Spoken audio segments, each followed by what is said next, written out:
Hello friends, my name is Alex and welcome to my booktube channel. Today I am really excited to chat with you guys about my top 5 very favorite YA fantasy standalone books that I have ever read.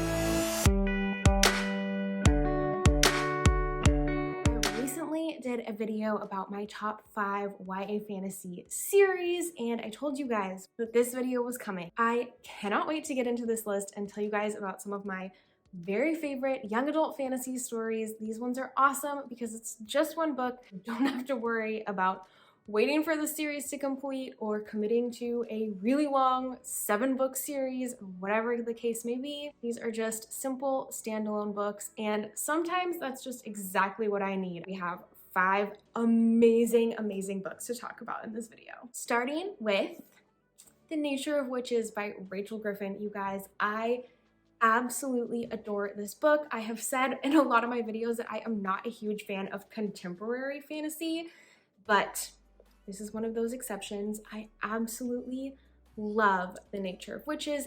This story is set in the modern world, except there are witches, and the witches in this world have powers that are connected to the seasons.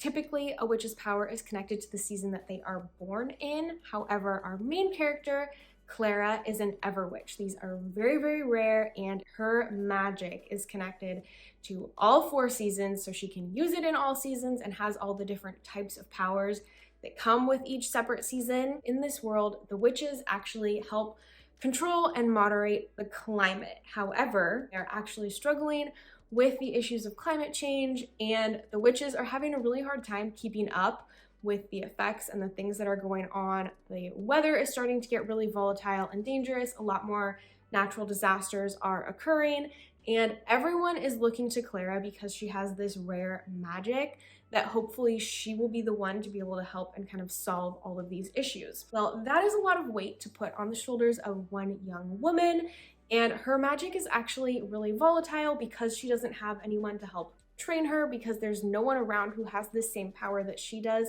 Clara's magic is actually really dangerous, and it has lashed out and really harmed some of the people that she loves. So Clara has a big fear of her own magic, and she's got a lot of weight on her shoulders, a lot of people looking to her to basically save the world. So it's a really big task, and we follow Clara in this very emotional story of her journey of learning how to accept who she is, learning to be okay with her emotions and what she feels, and to not fear herself.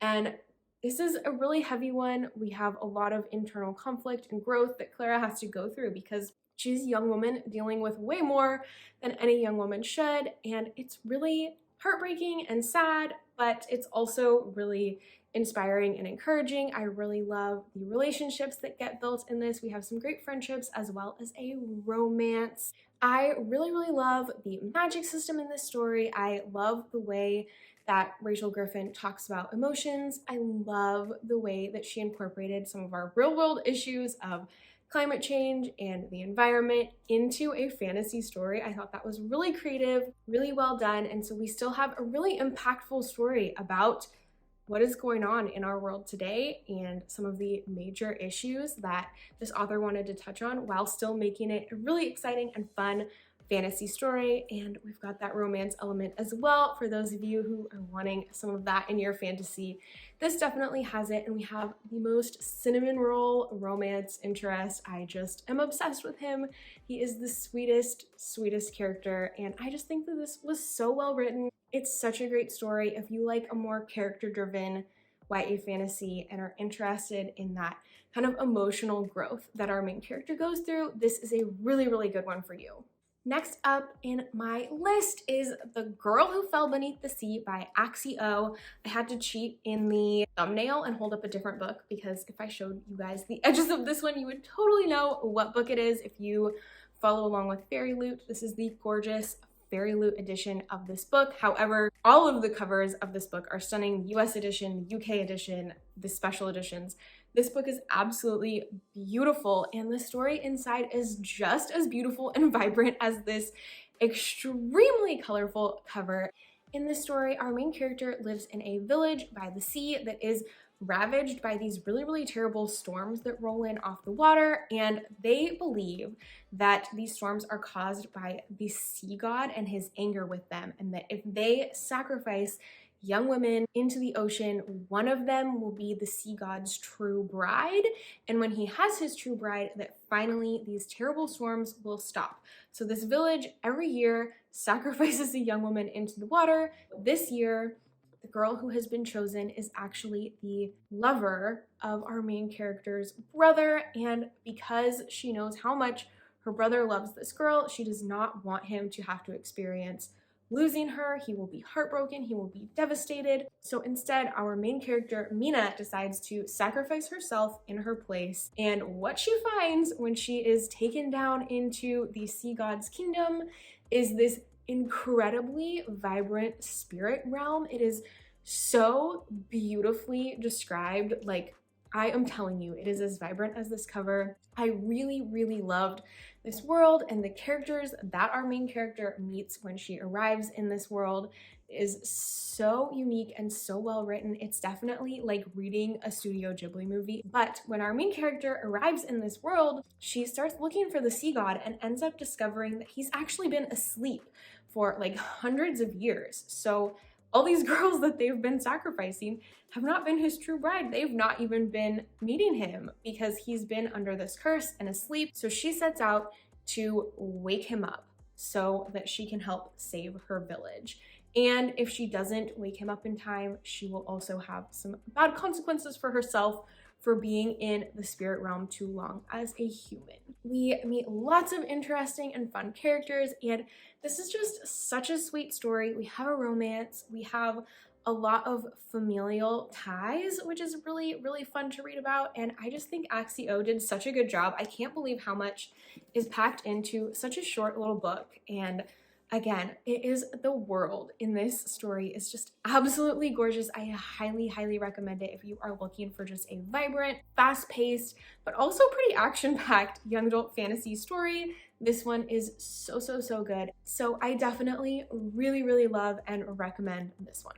Next up is one that I have talked about quite a bit on my channel because this was one of my favorite reads of last year, and that is A Wizard's Guide to Defensive Baking by T. Kingfisher. You guys, this book is so charming. It is so fun. I absolutely loved it. I am recommending it to everyone. My husband recently read it and also really enjoyed it. In this book, we follow a 14-year-old main character named Mona who lives in a world where magic is common, but not everyone has it. And if you do have magic, it is very specific. For example, Mona's magic has to do with bread and only bread. So Mona, the bread wizard, works in her aunt and uncle's bakery, and one morning when she is coming down to get started on those cinnamon rolls, she ends up coming across a dead body in the bakery. And at first, people start to wonder if Mona is responsible for the murder. So we've got Mona going on trial, we have a killer on the loose, and it seems that this killer might actually be hunting people who have magical abilities. So Mona might be in huge danger herself if she cannot figure out who is actually responsible for this crime. So Mona ends up on this crazy adventure to try and figure out who this killer is. Because her magic is tied to bread, Mona doesn't really think it's good for anything other than working in the bakery, making gingerbread men dance, enchanting sourdough starters to be her grumpy familiar. She doesn't really feel cut out for hunting down a killer and saving all of the magic people in her community. However, throughout this story, Mona has a lot of self-discovery and learns her own worth, her own power, makes some great friendships along the way. I really enjoyed this one. I think it is so charming, so fun, and if you are looking for a cozy fantasy read, it's very quirky, very funny, but with some really strong heartfelt messages, I highly recommend A Wizard's Guide to Defensive Baking. This is one of my absolute favorite books of all time, and I will definitely be going back and reading this one over and over again because it is just so sweet and comforting and fun. Next up is a book from an author that I have talked about a lot, but I haven't chatted about this book very much on my channel yet, and that is Dreams Lie Beneath by Rebecca Ross. You guys know, if you've been here at all, that Rebecca Ross is probably my top favorite author at the moment. The Elements of Cadence duology is just perfection. It is my favorite series. It is so good. However, I have also read some of Rebecca Ross's other works. She actually started off as a YA fantasy author and is still writing in that genre. But one of her more recent YA fantasy releases is Dreams Lie Beneath, which is about our main character, Clementine, whose father is the warden of their town. And basically what that means is, in this world, these towns at night are haunted by the dreams of the citizens. So as people are sleeping, their dreams might come to life outside, and the warden's job is to unlock these kind of dreams and nightmares that are going on in real life. There's a key that they need to find to get the nightmare to stop and save the town. And so that is her father's job. She is training as his apprentice. However, one day, a pair of brothers shows up to town and decides to challenge them to try and take over the spot of warden in their town, and they end up succeeding. So without kind of her identity as who she was going to become the warden. Now that's been taken away from her. Clementine hatches a plan to go undercover and become the apprentice to this new warden of her town. And in the process, she ends up uncovering some secrets about her family and her world that definitely change things and lead her on some adventures that she never expected. I really enjoyed this story. One of the things that I really loved about this was the different types of representation that I don't see often in fantasy. Our main character actually has parents who are separated, and I myself, as someone who has parents who are no longer together, just found that to be really interesting, that I've not actually read any other fantasy books that have that I'm aware of.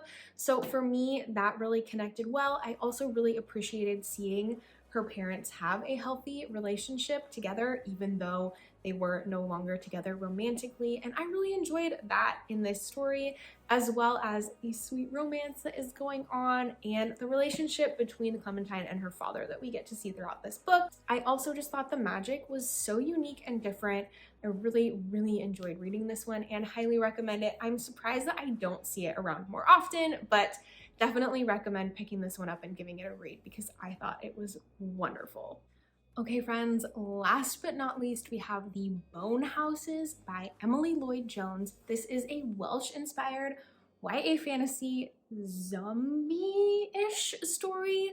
We have our main character, Rin, whose parents have recently passed, and she is trying to take care of her siblings by carrying on her father's business as a gravedigger for this town. However, the issue is that the people who die don't always stay dead, and these kind of reanimated corpses are called the Bone Houses. So Rin spends a lot of her time trying to keep the bone houses down where they belong, in their graves. But one day a stranger arrives in the town claiming to be a map maker who wants to go out into the very dangerous mountains near this town that used to be the home of the Fae. And he claims that he is going to go into these lands and create maps for them when no maps have existed.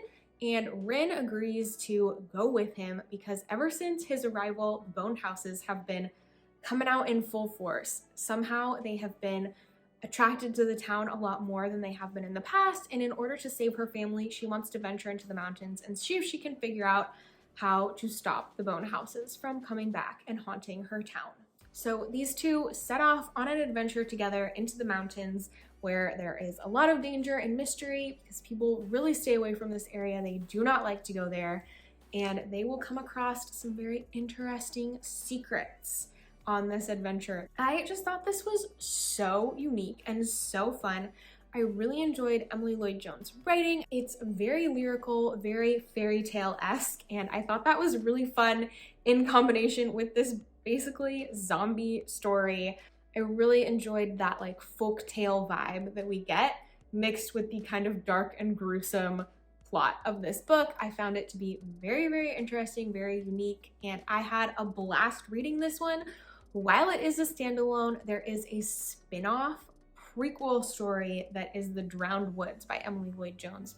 That one is also really good, but I prefer The Bone Houses. I just think This concept is so unique and interesting, and I had a blast reading this. After I finished it, all I wanted was to find more young adult zombie stories, so I went on a rampage hunt looking for them. But even though I found others, this one was still my favorite. Just so well done, and it's not like gruesome and scary like The Walking Dead or something like that. It's more folktale-ish and even a little bit humorous. There may or may not be a bone goat that is our animal companion throughout this story. So I highly recommend this read.